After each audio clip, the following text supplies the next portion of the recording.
Happy or joyful? I have just recently walked part of the Camino de Santiago, from Sarria to Santiago. To walk such a pilgrimage brings many emotions, especially those of joy and happiness. I am happy just to be walking it. Sad when the last steps have been taken and the journey back home begins. On the way, as I walked, there were occasions of great joy, deeper than just being happy. You see, happiness and joy are not quite the same thing. Perhaps in our language we use the words interchangeably, but there is a difference. We may be happy it's a fine day, happy for a friend who receives good news. Other of life's experiences bring more than happiness. They bring deep joy. When I watched my bride walk down the aisle coming to marry me, when I watched my 2 lovely children being born, these brought amazing deep-seated joy that just wanted to burst out and which actually could not be contained. Joy that over the years has deepened. In Luke chapter 1, several verses indicate that Elizabeth, Zachariah's wife, knew more than happiness. She found joy. Verse 25 says, "The Lord has shown me favor and taken away my disgrace." Then there is the joy when Mary visits her.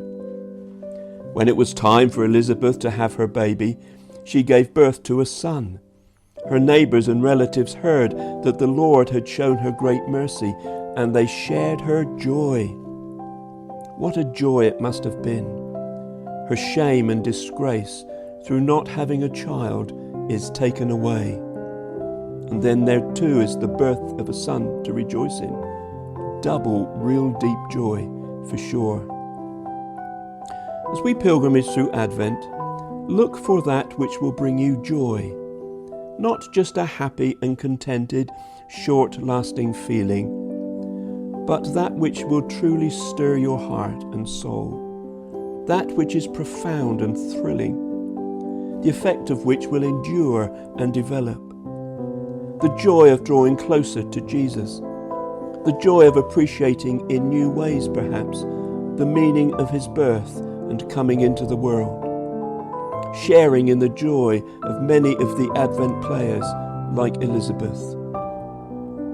Being happy depends so much on our circumstances. Real, deep joy does not.